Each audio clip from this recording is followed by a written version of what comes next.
Hello and welcome to the Gaggle What We Challenge, and if necessary, destroy media narratives. I'm George Szamuely, and I just want to record a short podcast on the state of play with regard to those frozen Russian assets in Europe. Now, if you remember, last week there was yet another one of these big EU meetings, and it was expected that finally, the EU would agree to seizing those 140 billion euros or 200 billion euros. No one knows the exact sum we're talking about. That they would seize this money that belongs obviously to Russia and would hand it over to Ukraine. Now, of course, they wouldn't hand it the whole sum over right away, but they would begin distributing it in tranches over the next 3 years. And that would ease the financial burden on the EU supporters of Ukraine. But as it turned out, no decision was made in Brussels last week, and it wasn't on account of the perennial bad boy Viktor Orban of Hungary. This time, the problem arose as a result of Belgium. Now, Belgium is in a very tricky position because most of this Russian sovereign assets are in the Euroclear bank that is based in Belgium. And Belgium is very concerned that it might be on the hook for this large sum of money because, of course, any kind of a seizure of Russia's sovereign assets is flagrantly a violation of international law. I mean, there's no question about it. Now, the EU worthies, there's various unelected bureaucrats such as Ursula von der Leyen, keep assuring that they've worked out some kind of a scheme whereby they can just grab this money, handed it to Ukraine, and they wouldn't be in any kind of violation of international law. But of course, it's a complete nonsense. And just because Ursula von der Leyen says something, that doesn't make it the law. And it's striking that the EU has made no attempt, none whatsoever, no attempt to get an advisory legal opinion from the European Court of Justice, or they can get an advisory opinion from anywhere as to how this can be made legal. So they've come up with all sorts of mumbo jumbo about that this money will be used as a kind of a collateral for a loan to Ukraine, but Ukraine will not have to repay the loan until Russia pays restitution or reparations to Ukraine. And they think, well, that way we haven't actually stolen this money. Because, of course, we will return it, but only if Russia pays reparations to Ukraine. This is, of course, complete nonsense. And the media, at their most idiotic, if not cretinous best, are treating the statements of Ursula von der Leyen as if they're some kind of legal findings. Let's remember, this isn't even a close matter. Any sovereign assets are absolutely immune from any handling by other states.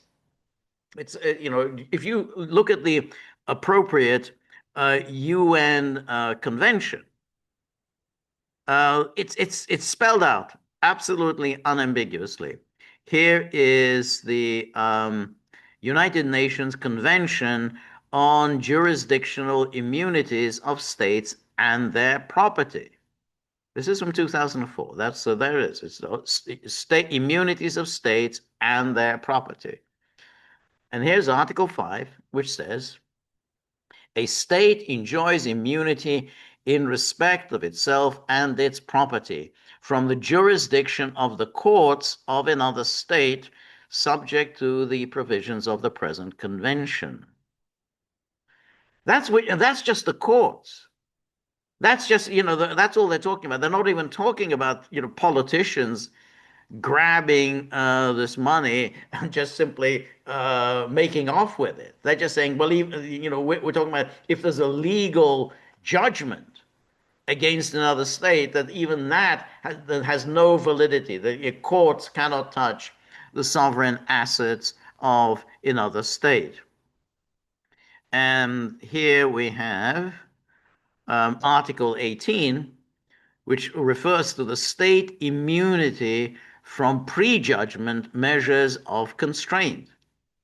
No prejudgment measures of constraint, such as attachment or arrest against property of a state, may be taken in connection with a proceeding before a court of another state, unless and except to the extent that the state has expressly consented to the taking of such measures. And then, as indicated by an international agreement, by an arbitration agreement, a declaration before the court, or the state has allocated or earmarked property for the satisfaction of the claim. In other words, there has to be a consent on the part of the state in question to the appropriation of its assets. Such a consent is obviously not forthcoming in the case of Russia. So it's very unambiguous.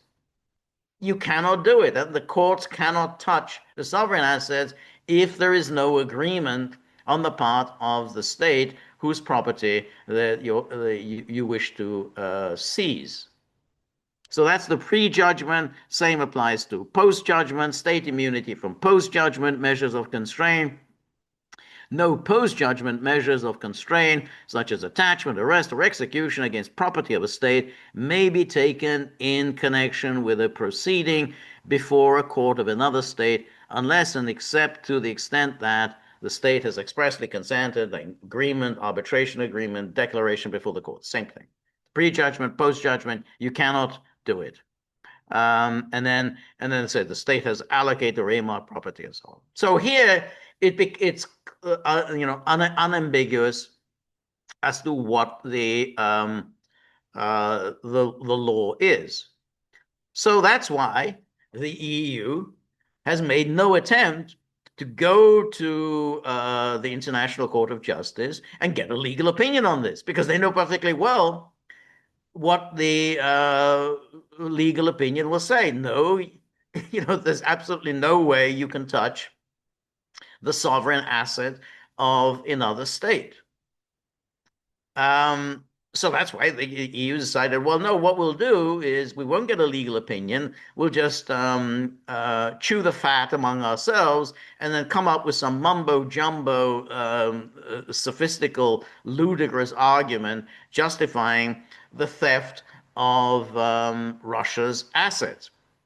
Now, the problem that Ursula von der Leyen and Friedrich Merz have run into is that Belgium, which is the state that would be on the hook, doesn't want to play ball with this, because Belgium knows perfectly well this is completely illegal. Russia, sooner or later, Russia will want its money back. And when it finds that the money's not there, Russia will bring legal action against Belgium. And then Belgium will be on the hook for a very large sum of money. And Belgium is not a small, Belgium rather is a very small country, 200, 300 billion euros. That could sink a country such as Belgium. Now, one has to say that the EU has already been engaged in outright theft.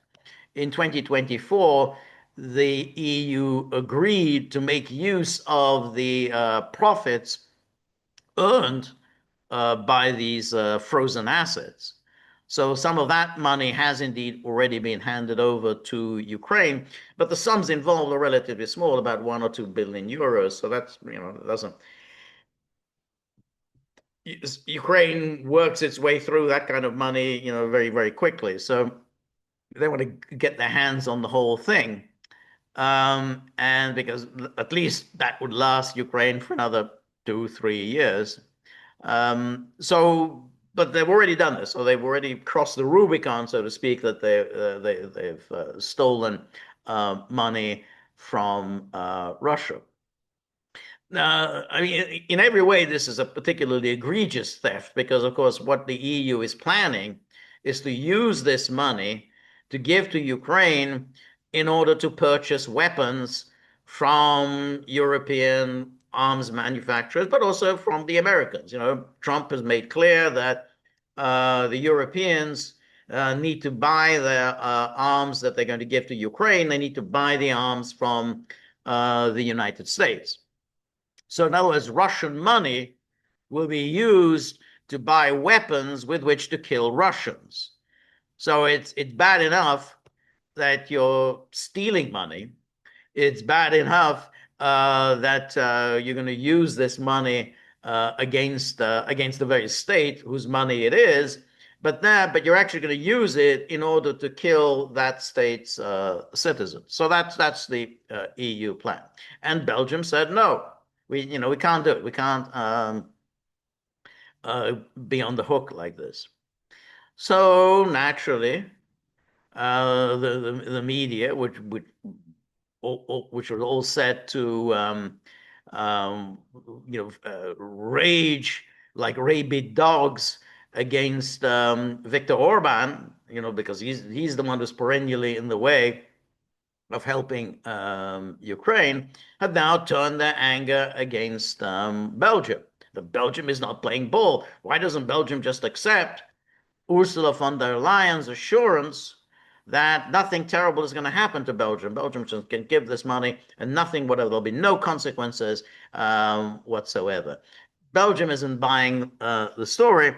And, you can see here these angry response from the EU and the increasingly menacing threats that are coming from Brussels. So here is the article in, of course, Politico, which is just a mouthpiece for the EU bureaucracy. It says there, von der Leyen and Costa, that's Antonio Costa, the president of the EU Council, failed to cash in on Trump smacking Putin. EU chiefs lost some credibility when they failed to get a deal to fund Ukraine using Russian assets.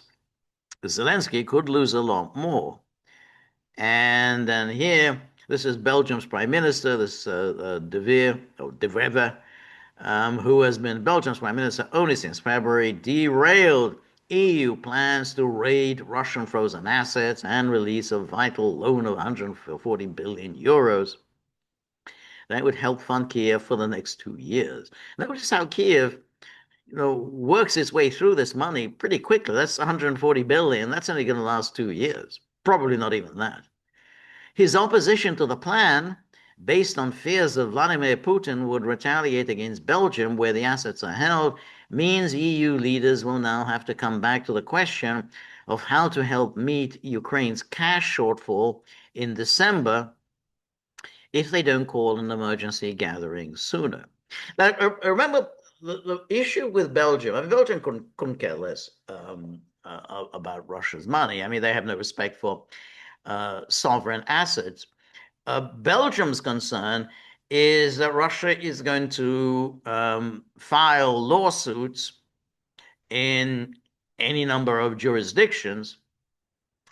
And if Belgium doesn't have the money, then the courts will rule against Belgium. But even if the courts don't rule against Belgium, this is litigation that could go on for years and years, in fact, decades, severely damaging Belgium's reputation in the world and preventing other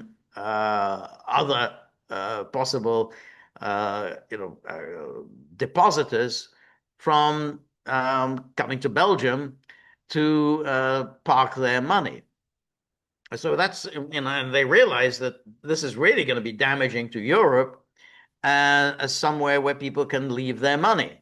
Because if they come after Russia one day, then they're going to come after anyone the next. I mean, it'll be China next, or maybe India, Myanmar. I mean, you can just go all the different countries that in some way failing to reach the high standards and elevated moral values according to which Europeans and Americans live. So, a country that doesn't have the most enlightened position on LGBTQ plus views, they could find themselves their assets frozen and spent on LGBTQ plus education or whatever. So I think Belgium realizes that this is extremely damaging to the reputation of Europe as a safe place to leave your money. But Ursula von der Leyen will have none of it. So here,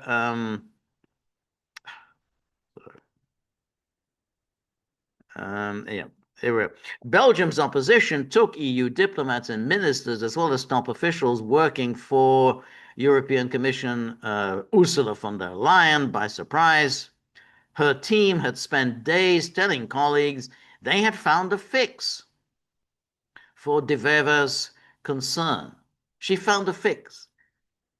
She has no idea about any of this. She's not a lawyer. She's never practiced law, has no legal training, but she found a fix. But it was the European Council President Antonio Costa who arguably had the biggest portion of egg on his face.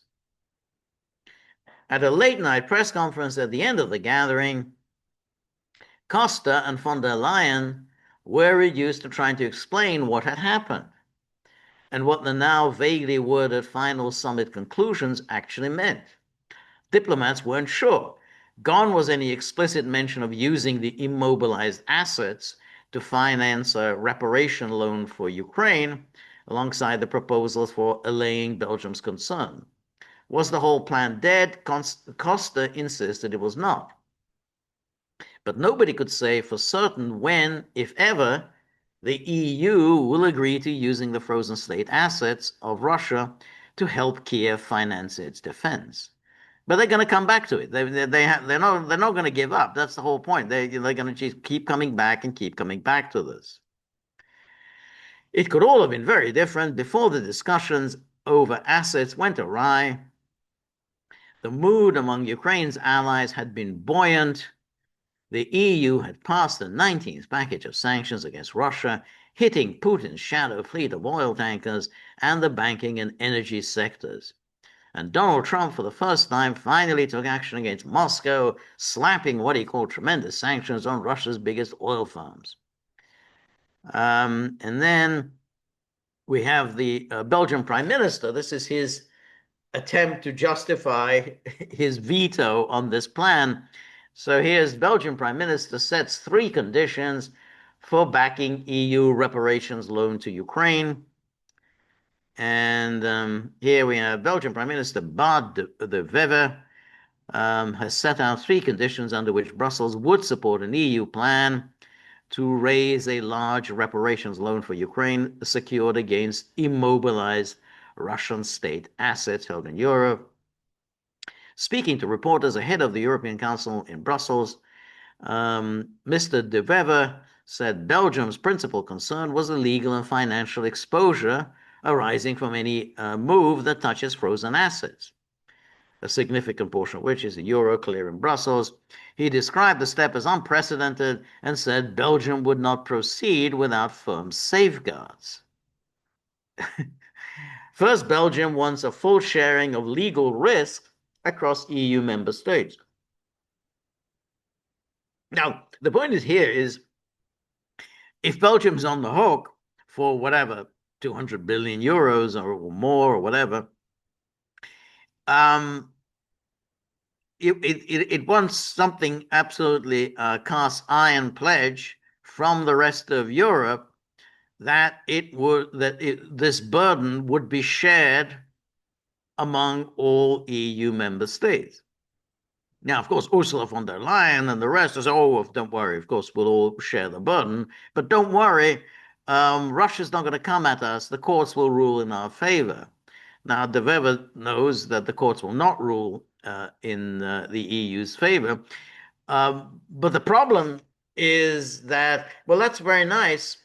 Countries promising that the burden will be shared, but that doesn't mean that any of that is going to happen. Anyone can promise anything, but unless something is actually written down and in a legal document that will withstand any amount of scrutiny, unless that's written down, then he doesn't trust empty promises. So Mr. De Wever warned that Belgium could face giant lawsuits given Euroclear's role, and said any decision must ensure the burden is not borne by a single jurisdiction. If you want to do this, we must do it together, he said. Yeah, that's you can see that. Second, Belgium is seeking explicit guarantees that if funds were ever required to be returned, for example, following litigation or a settlement, every member state would contribute to any repayments. And can we have it in writing as well, please? The Prime Minister said consequences must not end up entirely on Belgium because the assets are booked through a Belgian-based financial market infrastructure. Third, he called for parallel action by other jurisdictions where Russian state assets are immobilized. Belgium, he said, is aware of large sums located in other countries and wants coordinated steps so that implementation is not concentrated on one venue. If we move on this, let us move together. So he basically wants everyone, Americans, Japanese, every country in the world, wherever Russian state assets are to be found, to do the same thing. So to share the burden as much as possible, so that Russia will have to go after an awful lot of possible actors, not just Belgium. And the EU has decided, as Politico puts it, EU plays hardball. And this new line that the EU is peddling after the disappointment of last week is that, okay, fine, we won't use the Russians' assets. We're going to have to force member states to come up with the money themselves. How do you like them apples? So here is this headline: EU plays hardball. If you won't seize Russia's cash, open your wallets. So yeah, you got to pay. You don't want to steal this money from Russia? Fine. But then you have to cough up the money out of your own pockets. Not a program that I think is likely to be successful. I think there's going to be a number of countries that are going to opt out of dipping into their wallets. The idea of a joint European borrowing is rejected by most of the bloc's governments. That's why the Commission is using it as leverage to get them to approve the use of Moscow's assets for Ukraine. So the idea here is if Ursula and Antonio Costa demand that countries dip into their wallets, or then since everyone's going to reject that, they say, we're not going to pay for Ukraine. We don't have the money. So since they're not going to like that plan, then how about going back to the original plan, which is let's seize Russia's assets and let's use that to fund Ukraine. So the idea that now, in comparison with this proposal, dip into your wallets, the older proposal, which is let's use the frozen assets, will seem very attractive. I think this this plan I think needs a little more thought.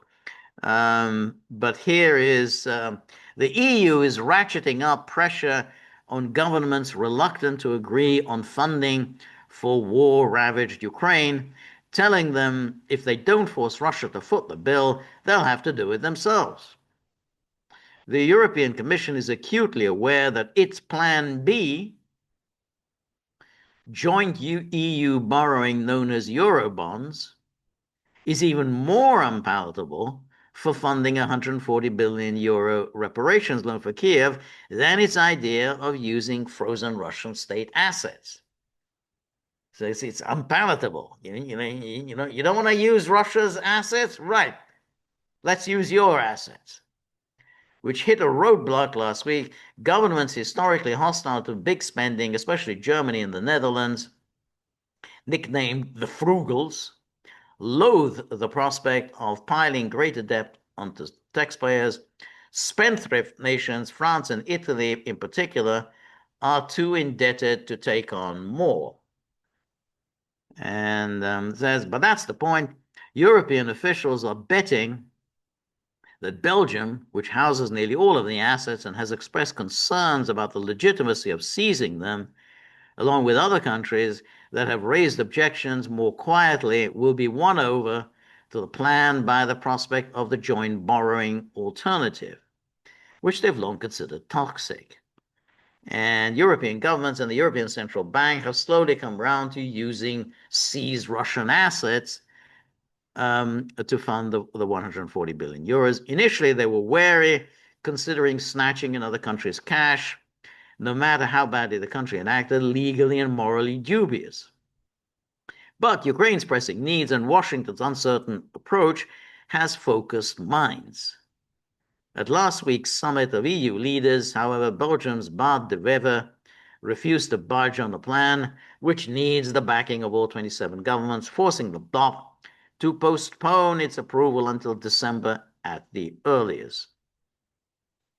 And then now the EU is in a race against time on two fronts. First, Ukraine is set to run out of money by the end of March. And second, decision-making of any kind could soon become far tougher as Hungary looks to join forces with Czechia and Slovakia to form a Ukraine skeptic alliance.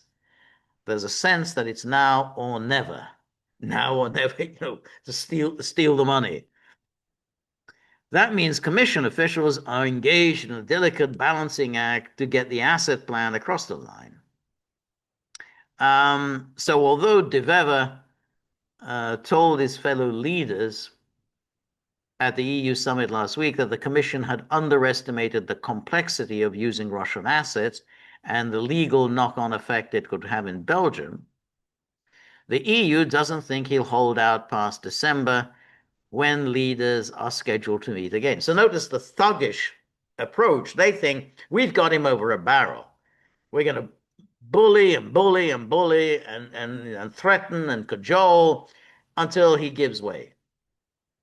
That's the message. He's not even going to hold out till December. So this is already almost November, and they don't think he's going to hold out to December. The Russian asset-backed loan is going to happen, an EU official said, not a question of if, but when. So they basically, we're going to go after Belgium. Now, the EU obviously has,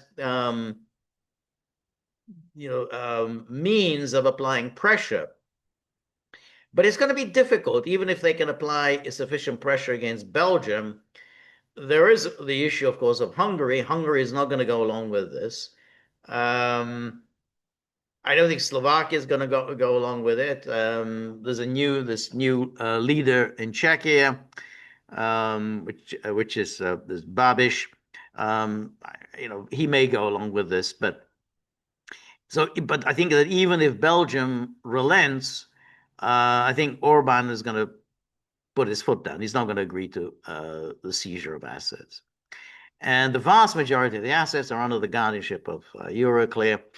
And then they're quoting a commission spokesperson. The commission has engaged in intensive exchanges with the Belgian authorities on the matter and stands ready to provide further clarifications and assurances as appropriate. They're always great on these clarifications and assurances.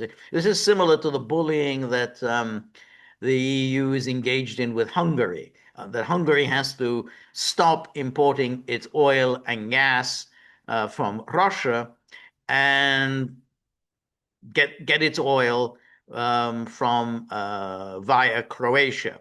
And however much Hungary says this is going to be absolutely economic disaster for us, the commission offers clarifications and assurances. No, no, no, it's not going to be that bad. Maybe a few problems down the road, but nothing to worry about.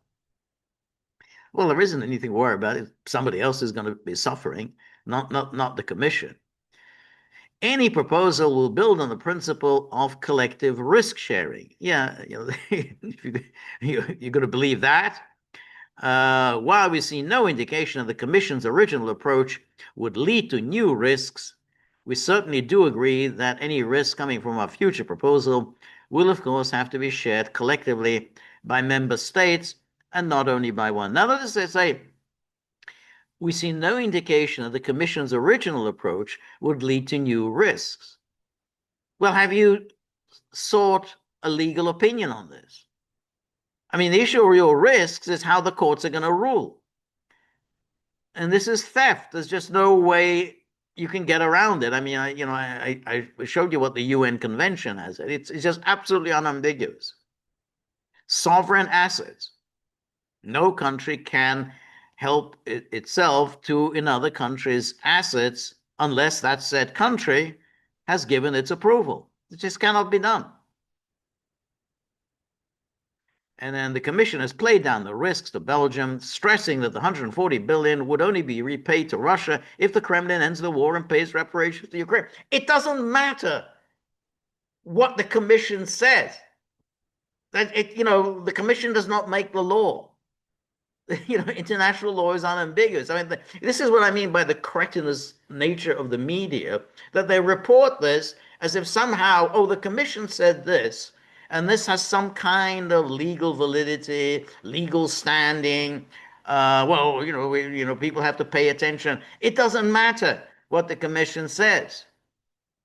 The commission has no idea, and if the commission had any kind of confidence in the legal validity of this nonsense, it would have sought out an advisory opinion. If the Kremlin would only be repaid to Russia if the Kremlin ends the war and pays reparations to Ukraine, the chance of that happening is so remote that the money is unlikely ever to be repaid. That's what I mean. Politico just says this totally idiotically, and somehow, oh well, because the commission says that this money will only be given back to Russia if Russia pays the reparations. And since it's unlikely that Russia will pay reparations, that means we don't have to pay the money. Hey, this is fantastic. We don't have to pay any money to Russia. That's it. We've made off with the booty. What? Isn't that amazing? Isn't that fantastic? It's complete nonsense. And Belgium knows that it's nonsense, and knows that if it goes down this path, it is going to be on the hook. Its reputation will be thoroughly destroyed for decades to come, because this litigation is just going to drag on in one jurisdiction after another, and it's not going to have a defense. But Belgium fears Moscow could send in an army of lawyers to get its money back, especially considering the country signed a bilateral investment treaty with Russia in 1989. So Belgium is obviously knows that this is an absolutely idiotic idea, that it faces serious legal peril if it goes down this path. However, the EU, in its arrogance and its bullying, thinks that they've got Belgium over a barrel. They can push and push and push, and eventually Belgium will succumb to this Ursula von der Leyen's pressure. And that may happen. But I have my doubts that Hungary is going to go along with this. Slovakia is going to go along with this. This is this is serious stuff, and it's very, very damaging to Europe as any kind of a serious financial center in the world. Who on earth is going to invest his money in Europe if this is the way the EU handles sovereign assets, something that's so flagrantly illegal, everyone in the world knows it's illegal, and that's what the EU does. Basically, no one's going to do it. No one will park their funds in the European banks. So once again, EU seems determined to shoot itself in the foot, or as Viktor Orban said, shoot itself in the lungs.